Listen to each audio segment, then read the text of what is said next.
What is up, everybody, and welcome to Best Ball Live, brought to you by DraftKings. I'm your host, Connor Allen from 4 for 4. Joining me today is Dave Kluge from Footballguys. Dave, how's training camp been treating you so far? Are you staying up to date on all the latest news, rumors, too much smoke from preseason? How has that been treating you? Dude, this is an awesome time of year, and it really is fun trying to decipher what's real and what's BS, what we should be paying attention to, and what we should be throwing out the window. I'm lucky to be with some good guys over at Football Guys and Dan Hendry, who I'm sure you're aware of, and Jeff Bell. We've been doing this weekly podcast. The last week's was 2.5 hours, just going through Woo! every little news story and trying to figure out what we should actually be paying attention to. It's a fun time of year though, and if you're not changing your rankings and your stances after we're getting new information, I don't know what you're doing. That's what we should be doing this time of year. Yeah, and we'll get into that more. But I was doing so many drafts before preseason, before training camps, and I just found myself drafting the same guys because there wasn't any new information coming out. And now Yeah. that we have information on who's playing with the first team, how much they're playing with the first team, are they buried in the depth chart, but do they look good? Maybe they're ascending. So we'll get into all that throughout the draft. I'm sure more of those exact guys will come up. But today Dave and I are going to be live drafting a DraftKings best ball team in their massive contest with $15 million in total prizes, including $2 million to first place. I'm going to enter it now, so that way we have a little bit of time here. We have 11, 12 entries. So this is going to fill quick, but real quick, key differences between DraftKings and other sites: full PPR, 3 wide receivers, and a flex, and 20 rounds, not 18. Also, as a reminder, it's best ball. And it looks like we have pick number 2, which is an awesome spot to be in. I love being in the front half of the draft here. The first 5, 6 picks, I think is a really good spot. Interesting choice here. So assuming Chase goes 1, if he doesn't, he would probably be my pick. Otherwise, I think you can go to a variety of directions, whether it's Bijan, Saquon, CeeDee Lamb. I've even seen some people make a case for Gibbs. Where would you go here with pick number 2? I've been going CeeDee Lamb at 2 all off season, and I know Ooh. that's a little scary. It's I don't have a lot of Bijan Robinson, and I don't have a lot of Jameer Gibbs, and I don't have a lot of Saquon Barkley, and those aren't guys I feel good about fading. But CeeDee Lamb was the wide receiver 1 just 2 years ago. We see what he can do with a healthy Dak Prescott.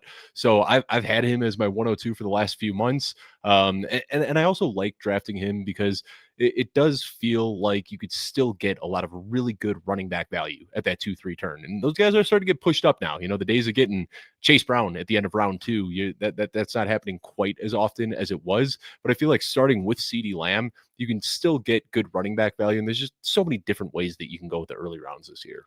Yeah, and I'm interested to see what happens to Josh Jacobs' ADP in the Mhm. coming day, basically. And I mean, we're about to experience it right now because you have a report that Jordan Love had some weird small thumb injury, essentially, and surgery. Quote, ready for week 1. But then you have Jaden Reed wearing a walking boot in the Right. preseason. You have Dontavian Wicks already injured. You have Romeo Dobbs set out of camp today.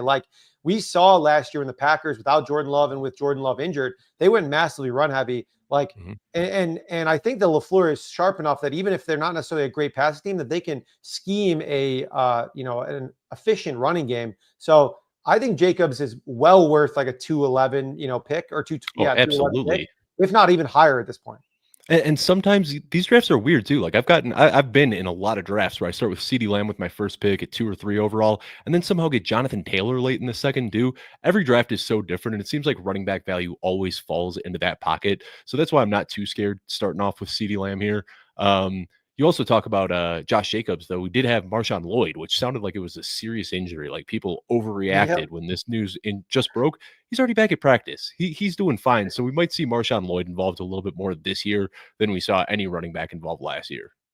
Yeah, and they've talked about it a couple times too. Hey, we like Marshawn Lloyd, but he just needs to stay healthy. So if he can stay healthy, I think you see some work.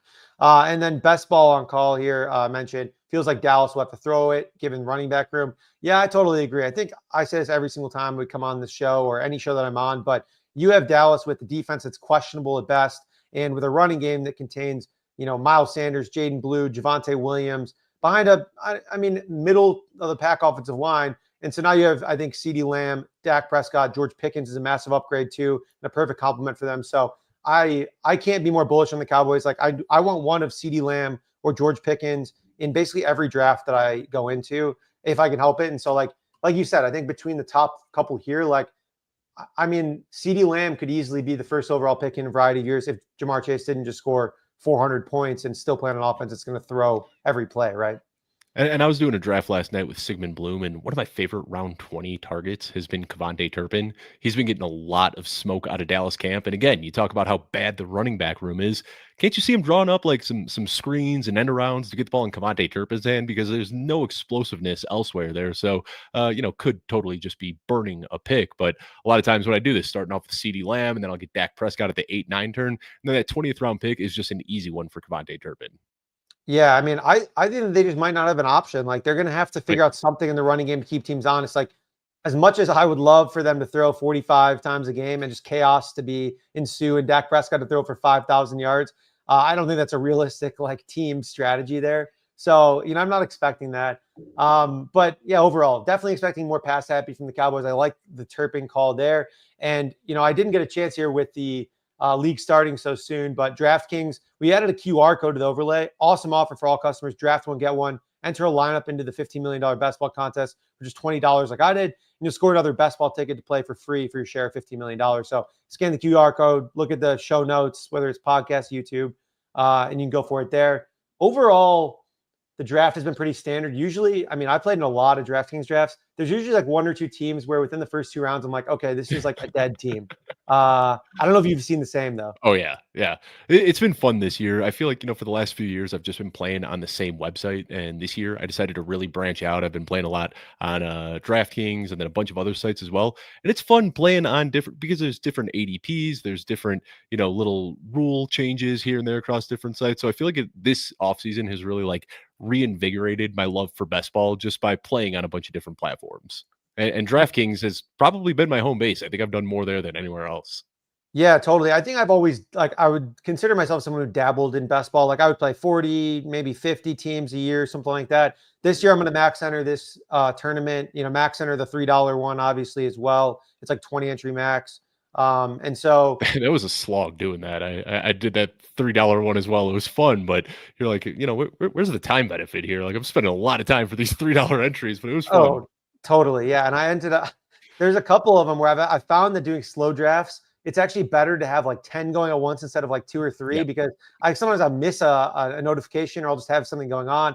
And if I don't get another one soon, then I like end up, forgetting in on an auto drafting. So maybe that's part of the reason I'm not very good at, some of these slow drafts here. But I did want to bring up a guy real quick before I guess we're almost on the clock. We'll come back to it. So There we goes got Chase 3 Brown. picks That would have been here. my primary target there, Chase Brown. But let's go ahead and throw Jonathan Taylor in right now. He's Yep. an easy one if he makes it there. Josh Jacobs is another one that I would definitely like. Lad McConkey. I know people are getting a little bit concerned about Keenan Allen, and I think Keenan Allen is going to be very involved in the offense. But Lad McConkey, after seeing what he did his rookie season, I have no concerns about taking him in round 2 still. So those would be the 3 guys that I'd be hoping for. And it looks like we're going to get one of Jonathan Taylor or Josh Jacobs here. So feeling really good about that when you're waiting Yeah. until the end of round 2 and you're walking away with a guy who's a potential top 5 running back. Yeah, great spot to be. Okay, Jonathan Taylor went. I mean, we touched on Josh Jacobs. I think that's probably the easy pick here, especially given the current news. Yeah. And then let's throw Kyron Williams in there as well. If we can start this with JT and Kyron. I don't know your thoughts on Kyron. He's one of those guys that analytical profile is terrible, and I'm Oh, he just just done went. betting against him. All right. That would have been a nice one there. I agree. I Um, fully agree. I mean, any interest in any of these other guys? Higgins, Hampton, elite quarterback. I have JSN highest on my board. If this is too Okay. much of a reach for you, I totally understand. He's been another No, guy that I I've mean, been pretty aggressively targeting this year. So yeah, I like JSN here as a wide receiver too. we get to do one draft together, Dave. So we're gonna pick Let's get our guys. yeah, exactly. Get our guys. I'm definitely not a flat exposure guy. I Same. was looking at my exposures today through like I think I'm in 80-ish, done with 80 or so. And I have a lot of guys over 20%.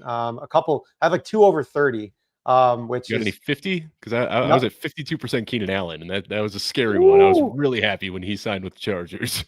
I don't have any 50s. That is impressive. I like that. That is, I mean, you're putting it on the line. I respect that. That's awesome. And in Um, years past, I had gotten into it's fun, don't get me wrong, like the team building and the game theory aspect of yep. it. But I noticed that my best performing teams were the ones that I just went out and got the guys that I believed in. So I have been doing that a lot more this year. That I've got a very big 30+% exposure club this year. Love that. Yeah, I mean, I don't know. I'm very much just like get your guys, live and die by the variance. Like I would almost rather, I don't know, like advance a ton or advance basically nothing. because just based on me picking my own guys. So I don't know. Maybe I'm sure that's totally the wrong way to play it from like a EV standpoint. But at the end of the day, yeah, I'm just not going to pick guys that I don't like, and I feel strongly there's an edge with. But yeah, I see your videos going in and out here a little bit. Yeah, I But switched my camera. I was having a little okay, bit of issues there, so we'll be good. no, this looks good now. We got Jamie saying, "Hey everyone, Jamie, what's up? Appreciate you checking it out." Yeah, basketball on call, 19% golden, probably not stopping. Yeah, I mean he's a guy that we can definitely look at later. I see no reason not to be taking him like every time in like the seventh round at this point. He was going eighth, ninth before.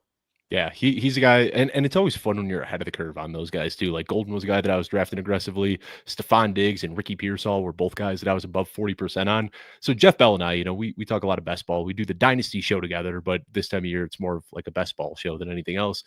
And we kind of have this belief that if you're a sharp drafter, you don't really need to force exposure. That if you're just drafting consistently throughout the entire year, that is going to kind of naturally hedge out your exposures. And of course, every once in a while you get stuck holding a bag, and that's going to happen here and there. But more often than not, if you're ahead of the market, it's just going to naturally balance itself out over the course of the offseason. Yeah, no, I love that take for sure. Also wanted to get your thoughts. I know we picked JSN. I'd love to hear, kind of your logic and thoughts on JSN because I go back and forth on him. I think the upside is there. I just am like, I need to be sold on it. So sell me on JSN and why he's a great upside pick here in the third round.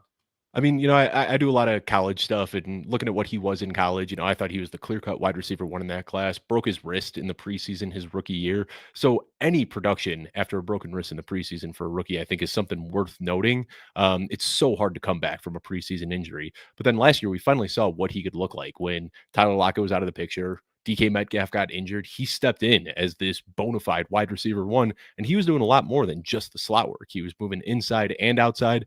And you look at the big plays that we see from X receivers in Clint Kubiak's offense. This guy is a target hog who has the big play after the catch ability. I've got him as my wide receiver 10 overall in rankings right now. So in the same tier as Amon-Ra St. Brown and Ladd McConkey.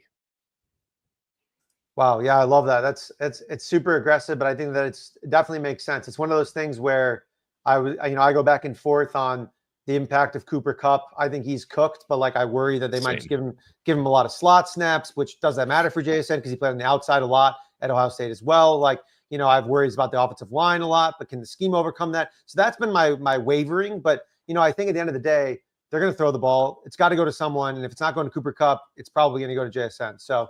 My biggest fear, to be honest, is Sam Darnold, is that he just might right. not be good. Like that's the scary thing there, is that the floor falls out from underneath this offense. Alvin Kamara is the guy that I would really like here.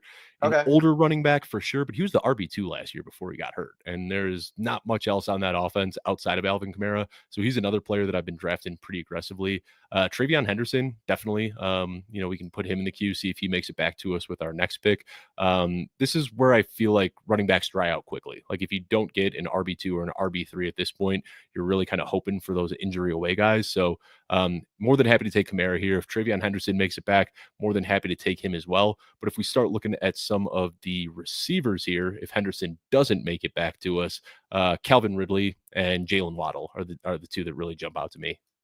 Yeah, I think we can go Henderson here if we want. Again, I think we have a wide variety because we're balanced. We can go somewhere else if we want to, but I think Henderson, he's probably going to be a mid fourth round pick in the next week or so, routinely. So early fifth, I think is fine. Yeah, I mean, obviously the kick return is not necessarily super meaningful, but it's always good to see a player that you like run fast and look incredible. And its snap shares were great. Like the metrics were good. So like, I don't know. I think it's maybe more confirmation bias. The only other guys I would throw in there was like, I do like George Pickens. We already have Lamb.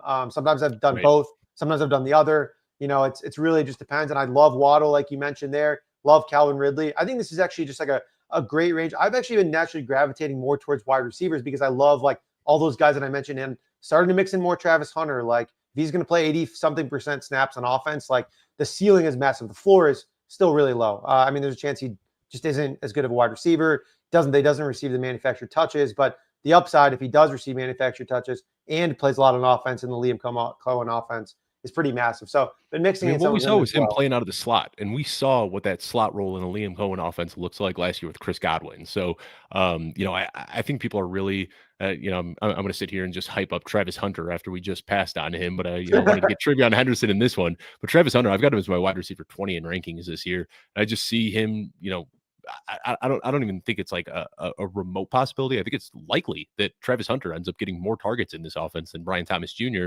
just because we've seen that Liam Cohen offenses really focus on that slot, and that's exactly what Travis Hunter is going to be playing. Yeah. So are you down on Brian Thomas Jr. then, or are you just like at market with him then accordingly? I'm wide receiver 8, so I think I'm like Okay. one spot below ADP, but that high up in the draft, like that's all it takes. Like you're 2 or 3 spots lower on a guy, and that's the difference between an 8% exposure and a 3% exposure. So I don't want it to sound like I've got this hard fade on Brian Thomas Jr., but just the nature of my rankings, I haven't drafted a lot of him this year.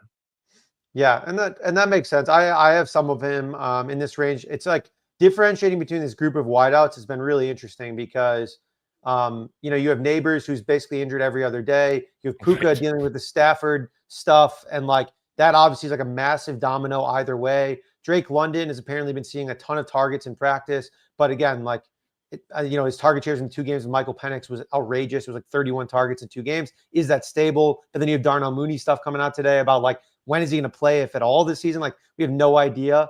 And then, and again, that goes to Brian Thomas Jr. and Amon-Ra St. Brown, who dealt with an offseason injury, new offensive coordinator. Like, there's upside that you could tell me that this is a top 3 receiver for any of these guys, but also like could fall out of the top 10. I think fairly Right. reasonable. And London, I think, is the one that I've really kind of planted a flag on at that 1-2 turn. I've got him ahead of Brian Thomas Jr.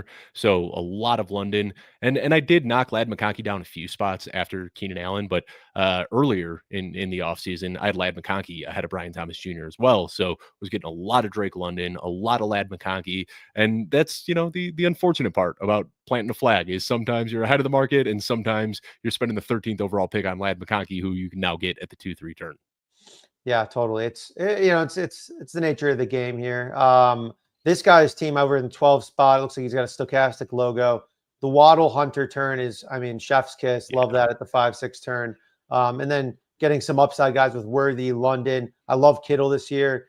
A-Chain is one of those guys where in my, like, if I'm doing one draft and it's, main event or something like that, I'm probably not taking him. But in best ball, you definitely need exposure to him because if he's healthy, if Tua is healthy, he's probably going to crush. That's my I favorite team worry. by far. That one picking from Yeah, 12. They got the best team on the board, in my opinion. I mean, just knocked every one of those picks out of the park. Ricky Pearsall 100%. goes off the board. Stephon Diggs, Jalen Waddle, Travis Hunter, DeAndre Swift. All the guys that I was looking at with our next pick are now gone, but Emeka Egbuka for sure want to throw him in there. Yep. Isaiah Pacheco is a value that I like here, but I think we're pretty flush on running backs. I want to save some of those running back spots for the late round upside guys. Chris Olave jumps out as well. Matthew Golden is another one that jumps out to me here.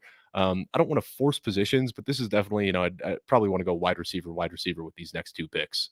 Yeah, I think so. We just need some more upside at wideout because of it looks like got everyone here. So I think we're basically between Rome, Judy, Olave, Golden. Ideally, we get 2 of those guys, but I don't know if I think we probably can. Yeah, Who would Olave you is a go guy with I've here? warmed up to a lot. Let's go. Did Igbuka just go off the board? We just missed Yeah, him. he went. Ah, Yep, that sucks. I All right, know. let's go with Olave first. Okay. And my case for Olave is just like I think the Saints are going to be really bad, but their defense is also really bad. And whether it's Tyler Shugg or whether it's Spencer Rattler, both those guys are kind of gunslingers, and I'm willing to bet on that. Like last year, Derek Carr was safe to a fault. He did not want to push the ball downfield. We saw Shugg's big arm with that big touchdown. Spencer Rattler, he has no qualms about throwing to a covered receiver. So Olave's good, and I think the opportunity is going to be there. And then we could still get Rome. I mean, I don't have a strong take between Rome and Golden. I'm looking right now. These guys are back to back in my rankings. So if you Yeah. want to be the decision maker on this one, I'm happy with either. No, I want more exposure to Golden. So let's just keep going there. I do have plenty of exposure to Rome. I have a lot of exposure now to DJ Moore. I'm just adding more. I think that Yep. all of Yep. these Bears guys, like the more that I thought about it, especially with a guy like DJ Moore and Rome to some extent, like, yes, there are a lot of guys there, but we just saw Jared Goff and the Lions offense crush with Amon-Ra and Jameson crushed and Laporta crushed throughout, like occasionally. Like I don't really see why DJ Moore, who's produced in like the worst situations for like 6 years, Right. now can't produce all of a sudden in a Ben Johnson offense when he's competing with Roma Dunze. I think he's probably a good player, but like he was not very good last year. And then you have, Right. a rookie tight end in Colston Loveland, who I think, again, probably will be pretty good, but there's a chance he's a rookie tight end. We don't know there either. And it seems like Zacchaeus is playing over Luther Burden as of now.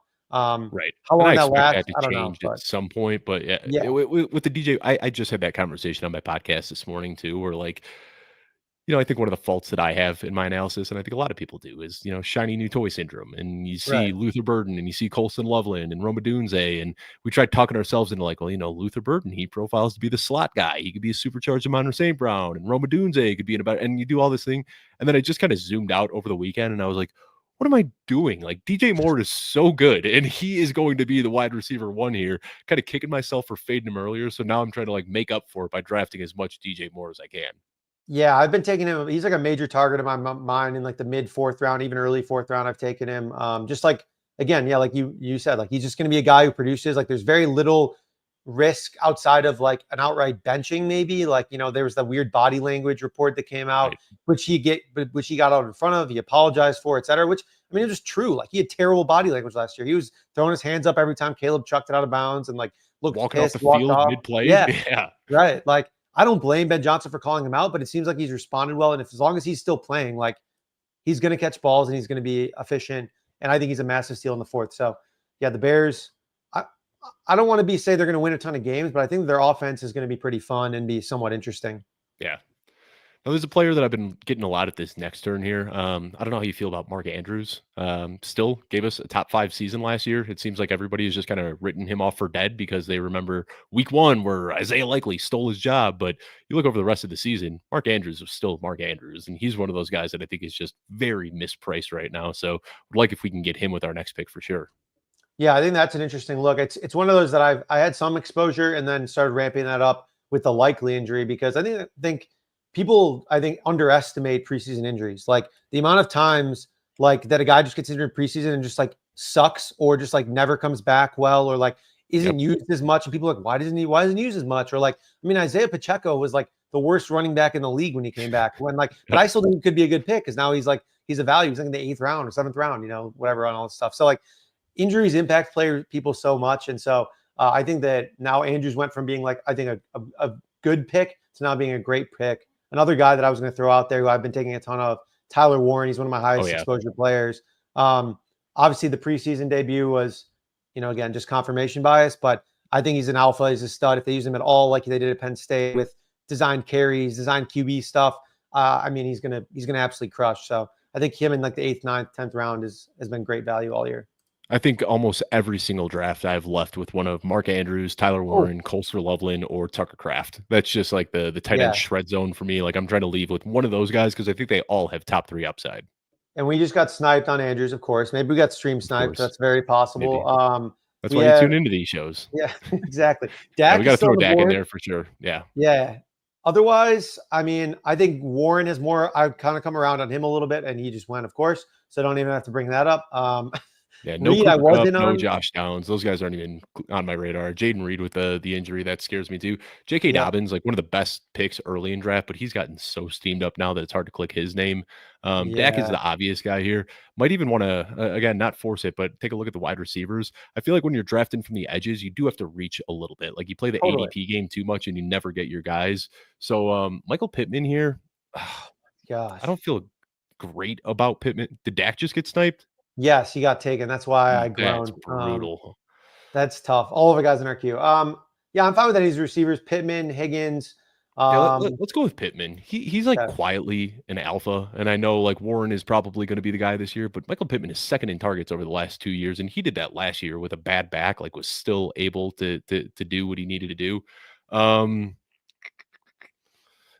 Trying to think, is it too early for Jordan Love? What's his ADP again? I think we could probably get him with our next turn with Kraft, like 119, 121 in our next. We got Kraft and Jacobs, so at this point we're already kind of buying into the Packers. We would be right at ADP if they come back to us. If not, then obviously we'd miss out on him. I don't know if.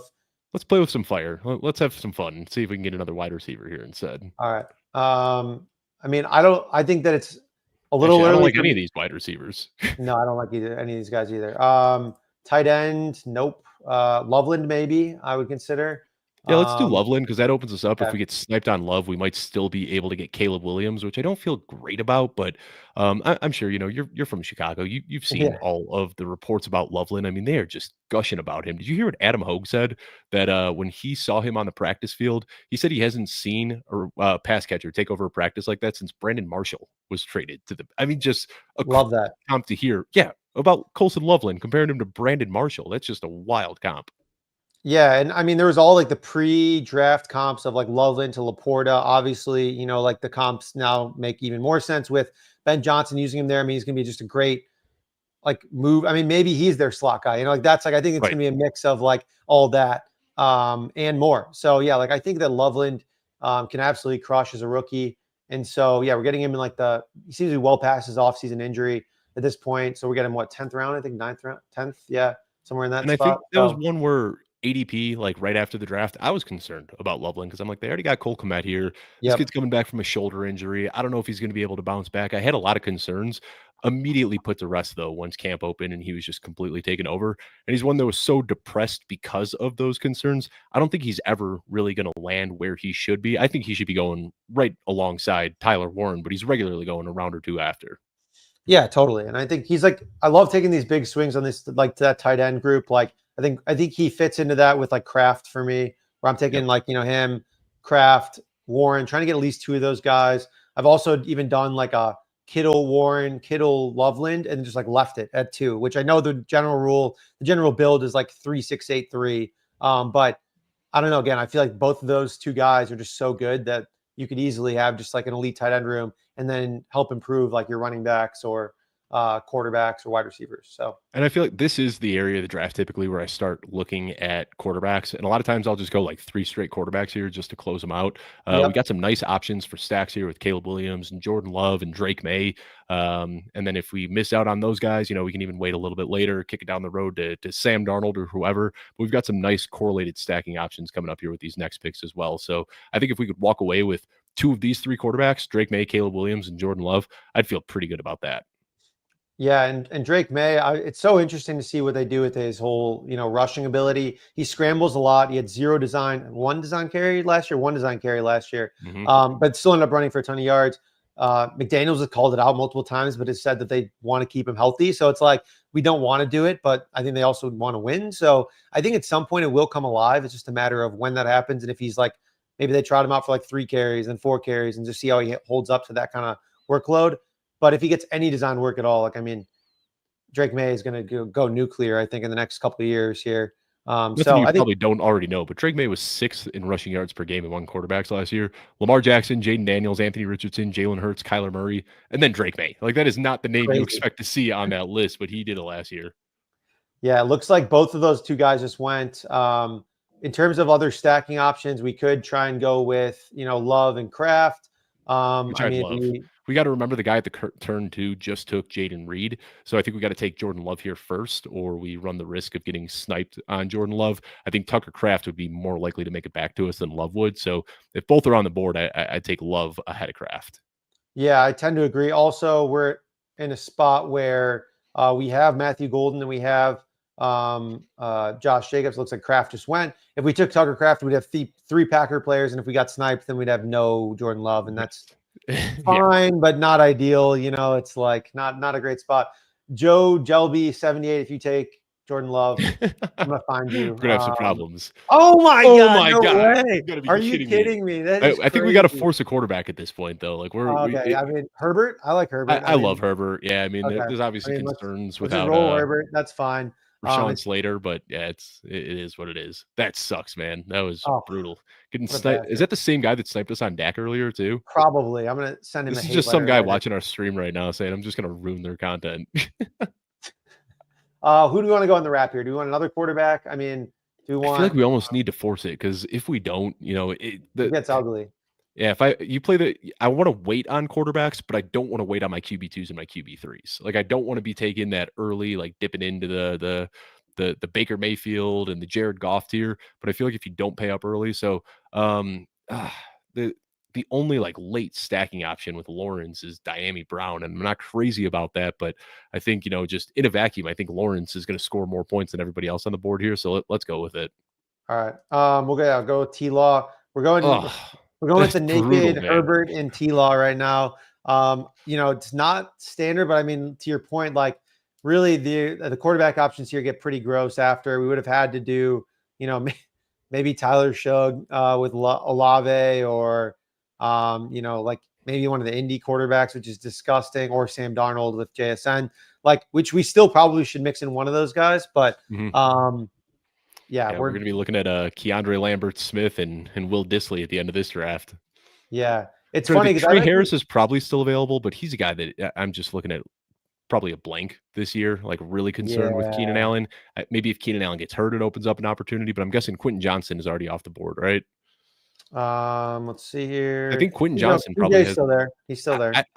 In my rankings, I prefer QJ to Trey Harris now. I think them Yeah, going out and signing Keenan Allen is kind of an indictment on how they feel about Trey Harris. And Quentin Johnson, might not be great by any means, but he's big and fast and strong, and there's going to be more opportunities for broken plays like there were last year. So not a guy I ever want to have to rely on in a managed league, but in a best ball tournament, when he scores a 60-yard touchdown, that'll play.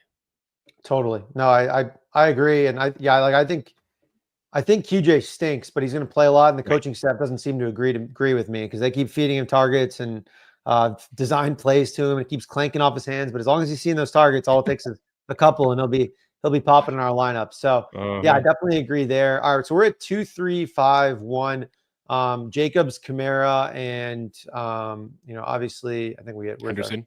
Henderson. Pretty strong running back group, so we don't really need to like force anything here. We could probably add some late running backs. I will say I've been taking a bunch of running backs in this range because I Yeah. think they're all like there's just so many like ambiguous backfields that we don't really know what's going on with them. So whether it's taking, Nick Chubb or Scatabo or any of these other guys coming up, Sampson, Blue, Ray Davis, before the Cook holdout, now he's like kind of back. So a little bit less Ray, exciting, but Ray still a great Davis like is such an easy one. I know we were just yeah. talking about that with Cal not too long ago in our group chat. Like Ray Yep. Davis, he's like, somebody tell me to stop. And I was like, I'm not going to be the guy to tell you to stop. Like I get Ray Davis in so many drafts. Yeah. Are you buying back into Bashal Tootin? I know we've seen the reports here of like people like he was obviously, like an off-season hype train. Then in the preseason, he was working with a third team, like ETN got all the first team snaps. Now in practice, he's apparently Mhm. working back with the first team. I have no idea what to do. I have a decent amount of him, but I don't really feel good about it anymore. I drafted my first share of Bashal Tootin like a week ago because his ADP finally fell to a spot that I felt like it was good enough. People were drafting him so high earlier. Like there's a point in Oh time yeah. where he was, I believe, the first Jacksonville running back getting drafted, like ahead of ETN and Tank Bigsby. Oh yeah. So now that it's kind of leveled out a little bit, I'm sprinkling some of him in. ETN has been the guy that I'm still drafting because I think that even if he isn't the workhorse he's been in years past, I think there's still pass catching upside there. And then there's also the opportunity or the off chance, I should say, that he gets traded. Houston needs a running back, and there's other teams out there. I don't know for sure that he's going to get traded, but my hope with ETN is that he's either the pass catcher in Jacksonville, where we still saw Rashad White last year dealing with an injury, he was still pulling like 5 targets per game in that offense. So I think there's a decent out for ETN, even if Bigsby or Tootin hit. But I think the best case scenario would be that he gets traded. Yeah, I think that's pretty likely to be honest with. Like I thought ETN was getting traded today. To be honest, I saw Right. like the Dilla tweet, I saw the Bigsby tweet, so I started hitting people up, and I'm like, hey, is this going down right now? Because we can jam some bets on whatever's happening here if we get a scoop on where he's going. All right, so we're coming around here again. I think QJ would be an interesting option. And I honestly, mean, I like Tootin here because we did take Trevor Lawrence. That at least gets us, it's if he ends up being the pass catching guy there, I don't think he'll make it back to us with our next pick. no. But Yeah, and like all these guys are fine. I'm not really in on Spears anymore. Ankle sprain is just like, I mean, it could be a death kneel legit for the whole year, right. basically. You just Jaden keep thinking Blue. about what could have been, man. Like I'm looking at Demario Douglas here, like a Drake May, Travion Henderson, Demario Douglas team. I'd have loved that, but we got sniped on that one. I think Quentin Johnson makes the most sense here. At least we've got Okay. a QJ. semblance of team building, like we know what we're doing. Yeah, I mean, some of these drafts, just like I did another one with a guy named Chris Carlton. He like came in third or second or third with under Best Ball Mania a couple years ago. And by the end of the draft, like we got sniped on Jackson Dart, like our backdoor giant stack got sniped. So we were just rolling like 2 quarterbacks. I don't even know if we ended up stacking them. Like I was like, all right, well, I mean, not every draft is going to be like beautiful. It Right. just is what it is. So do we Um, want to go? I know we said Bashal Tootin. there's a lot of other good options too. I think Sampson is interesting. Blue's interesting. I mean, I don't even yeah, hate Cam Ward Braylon here. I know Allen. you said you like the three quarterback builds. Cam Ward here. I'm pretty high ahead of market, and there's so many late stacking options with Cam Ward as well. He looks sharp in that preseason game, but we've also got Sam Darnold that we could probably get with our next pick. So let's pass on Cam Ward here. Yeah, let's just go with Tootin. I think Okay. that makes sense. Yeah, I think we should target Darnold next, Darnold with the next next pick pick. for sure. And if I mean if we get sniped on Darnold, like, yeah, I Get don't rid know. of All right, another Anthony Richardson, buddy.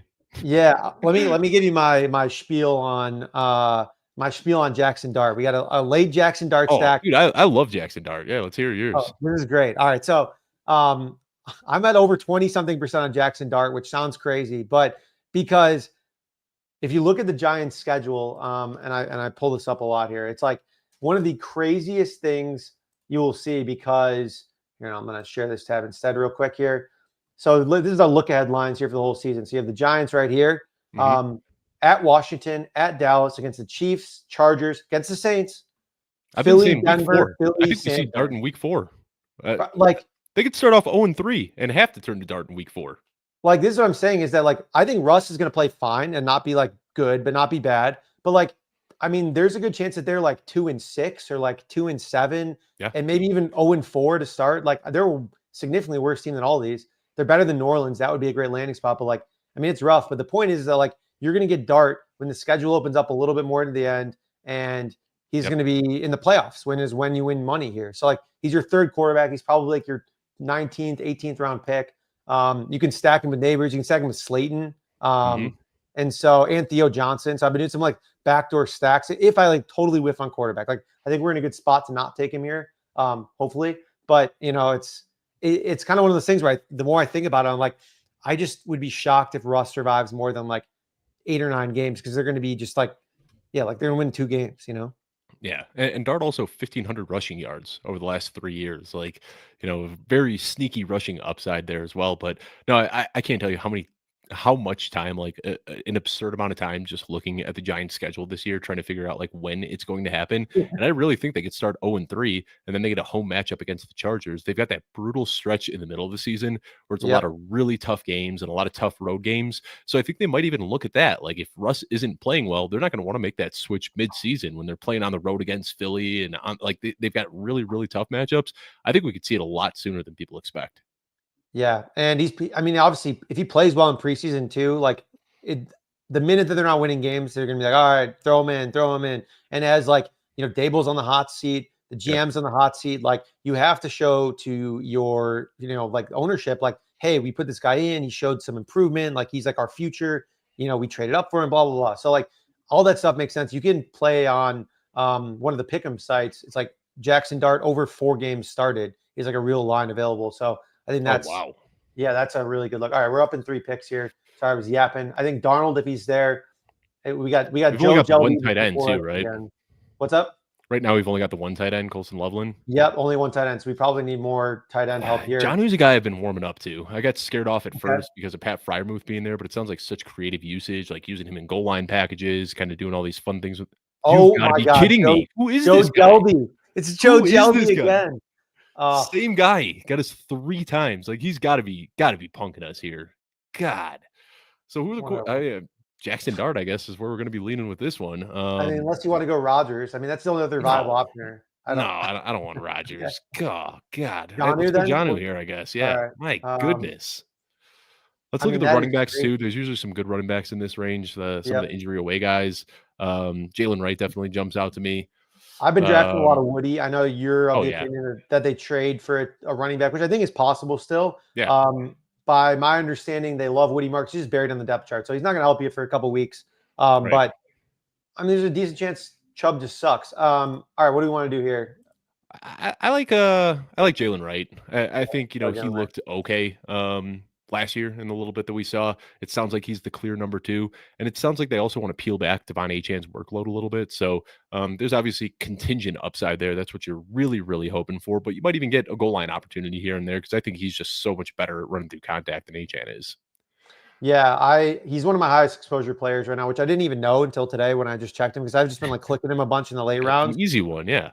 Yeah, I'm at like 30 something percent on right, which is uncomfortably high amounts. I'm probably going to scale back a little bit, but like I'm fine being a little over 20% on him probably. But again, it's one of those things where it's like my drafting is just based on, again, all of our, opinions and thoughts, and my exposure is a reflection of that. So like definitely want to be, I like him. He's a good pick and a good player, I think. Dude, that Um, Darnold one hurts so bad because I wanted to come back with like a late round Torrey Horton too. oh, Does that guy even have, or any of these stack picks that he has? Like, does he have any Seahawks on his team or any Packers so on he his team? does. All right, So it made me feel better. So he has Cup. all right. He went He's Cup got Cup and and he's Darnold. got Reed. All He right, went Love Reed, all like it right. made me feel better. It's like he wasn't just some bozo like giving us a ride. Um, Sheesh, I mean, that's a tough one. that's yeah, sniped multiple times there. Not great. That's, yeah, that's tough. I mean, so yeah, we're in a spot where I mean we could roll with Jackson Dart at some point. I mean, that's I mean, at probably the this point, move. man, we've talked about him enough. I feel like we have to. Yeah. I mean, money on the line. We gotta put our money where our mouth is. So I'm into We that. might just at this point, like I'm not buying the Keandre Lambert Smith stuff, so we'll probably Okay. just keep Herbert as is. Diami Brown is definitely a guy that I'd like to get in here, though. Sounds like he's going to be on the field for 3 wide receiver sets.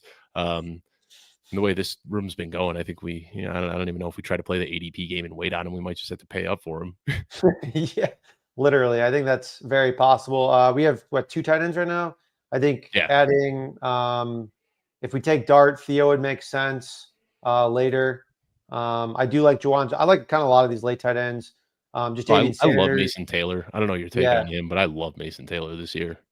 I agree. Mason Taylor. I mean, he had a high ankle sprain, but he came back already and is like Right, practicing and looked awesome apparently. So I mean, again, it's just like you said at the top, like paying attention to those reports is so key because, I mean, he could have been out the first 4 weeks of the season and I wouldn't have been that surprised. He also right. he kind of came back in like 3 days and he's totally good to go. So, He like um, just turned 21. He's a young guy. He's going to bounce back from those injuries, no problem. He's not Matthew Stafford sitting out here in some whatever hydroponic airstream or whatever he's doing. where are you on Ja'Cory Krosky Merritt, the great Uh, JCM debate? yeah, man. I don't even know. I feel like people like he was a guy that I do the Dynasty show with Jeff Bell, and we really liked him. Like in February, March, April, didn't get a combine invite, fell to the 7th round of the draft, and we kind of moved off of him at that point. But now he's so buzzy that I feel like we get this all the time where guys are like so underrated that they become overrated. And I kind of feel like that's where he is. A rushing quarterback is going to take a lot off the top from him. Austin Eckler isn't going to give up the passing down work. So I think like the best case scenario that we're hoping for is that he gets into like a 50-50 timeshare on early down work with Brian Robinson. I'm not really buying into it that much. Yeah, the upside path is basically just he's so good that like they can't take him off the field or there's like injuries. Like Right. even the so good thing, it's like are they really just gonna like bench flat outright like Brian Robinson? Probably not. It takes a long time for that stuff to happen. And like you said, like Eckler's gonna have the receiving role, so it's a tough sell there for me. Where do we want to go here? I mean, I almost just want to take Jackson Dart, but also Will Shipley. I think he's just one of the most mispriced players out there right now. Like everybody's talking about how they expect Saquon Barkley to fall off this year, but then we've got right. the highest, one of the best handcuffs out there, consistently falling this late in draft. So he's a guy that I've drafted in like 40% of my team so far. But I think we just go Jackson Dart, man. We can't play chicken with quarterbacks anymore. Yeah, we played. I don't even know if we like played chicken. If it like we tried to No, get Dak, he got sniped. yeah, We tried to get it's like every round. We're like, okay, well, do we take a quarterback like from the next tier, like 2 rounds early, or not? And we kept saying no. And which I mean, it is what it is. So we can either go Shipley, Diami. I think we can probably wait another wrap for Theo if we want for a third tight end. yeah, and we could always Or throw Slayton in as that last pick too. I think we go Shipley with this next one.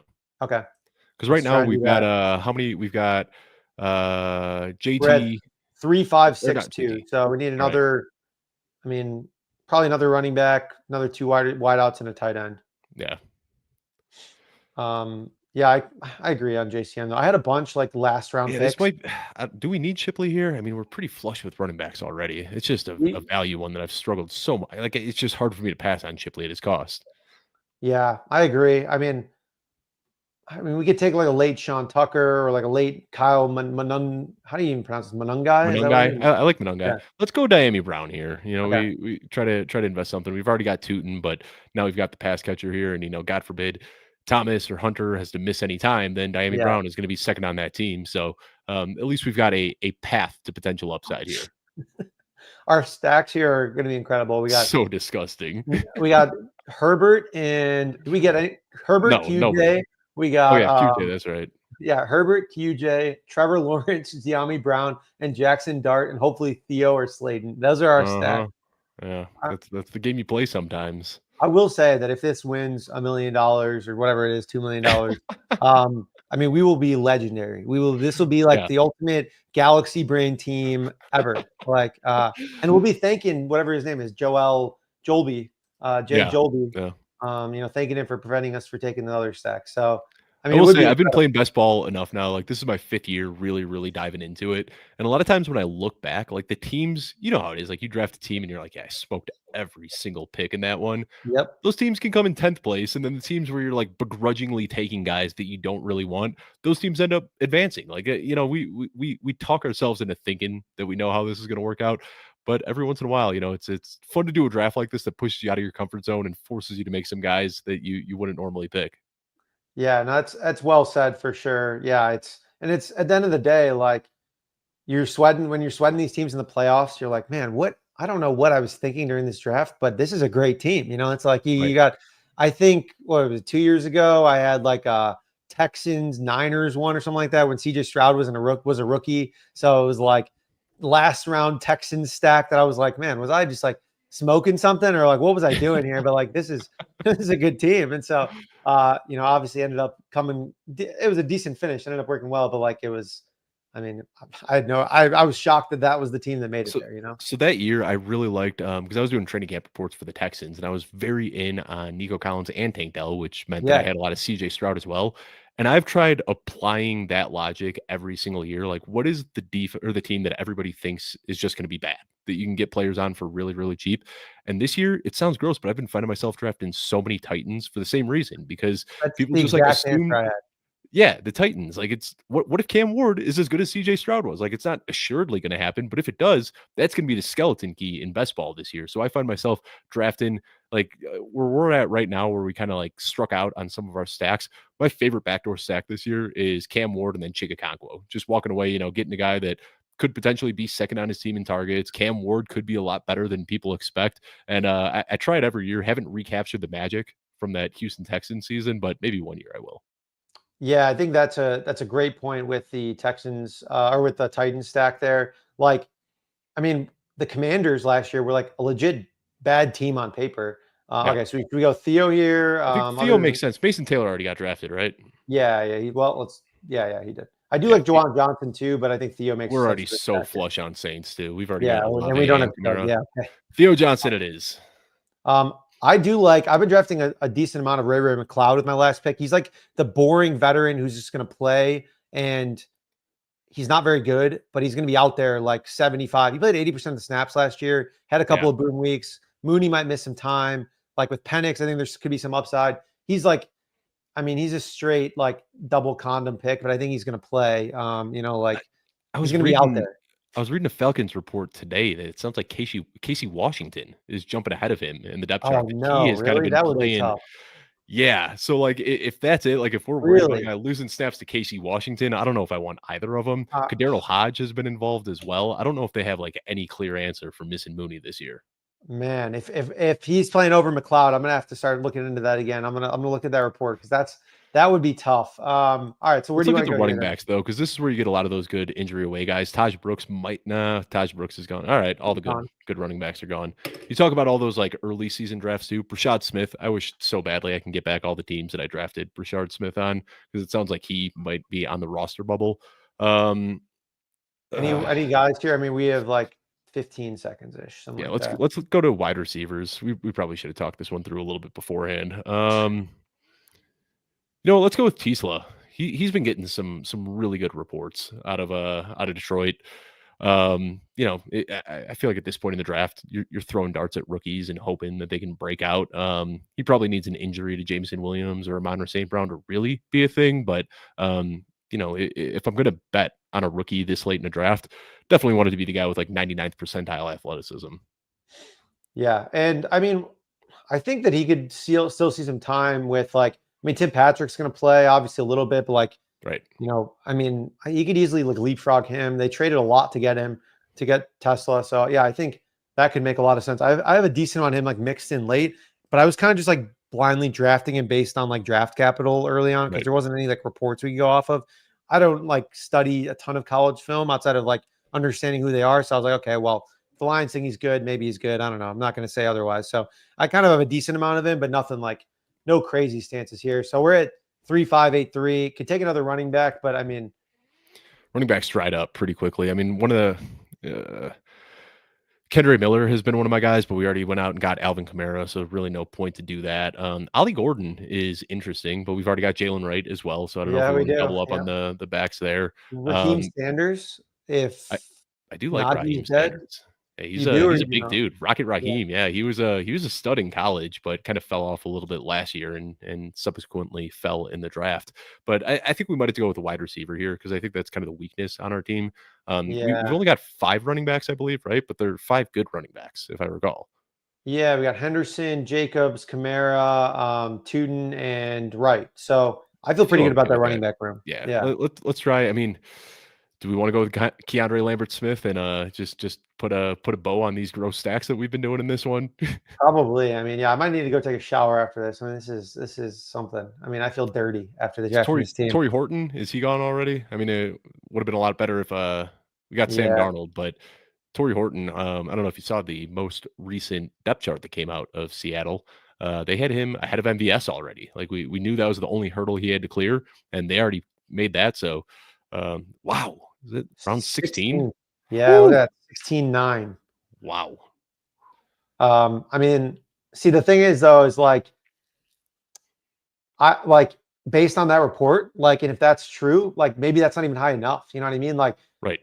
if he's going to play a full-time snap share in Seattle's offense, like we said, we think Cooper Kupp's cooked.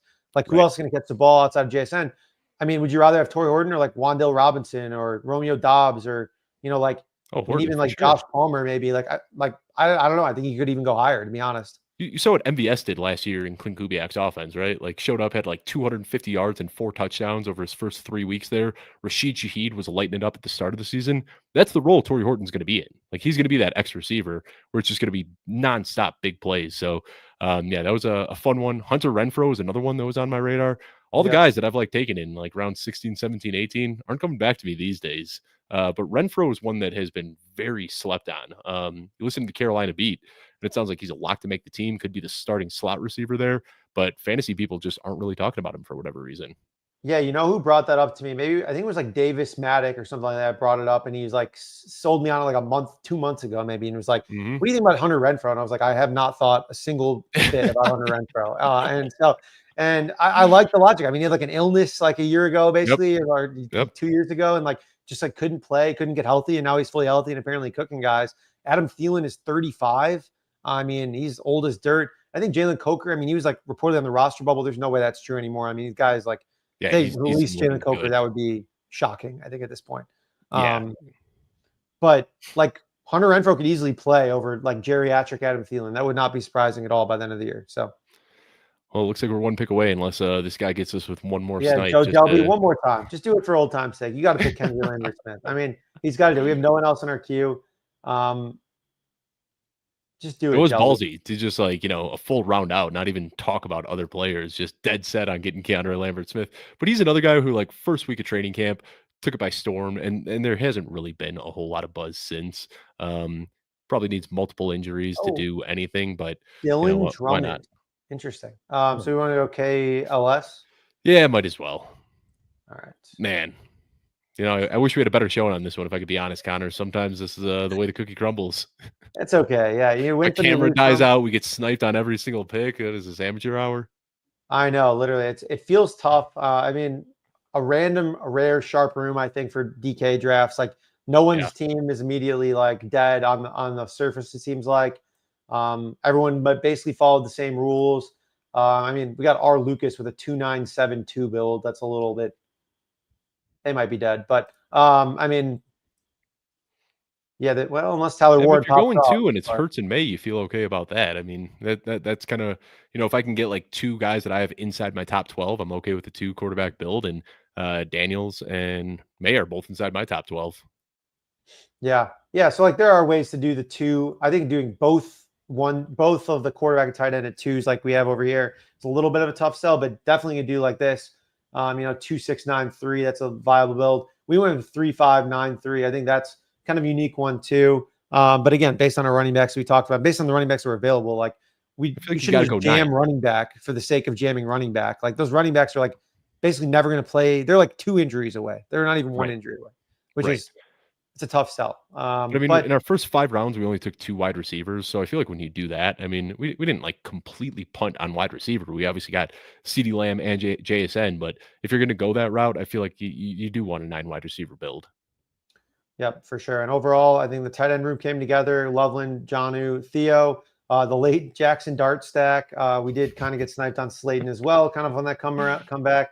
But yeah, our stacks are certainly interesting, but they're unique. I think that's what people, the youth are talking about nowadays, right? It's about getting unique.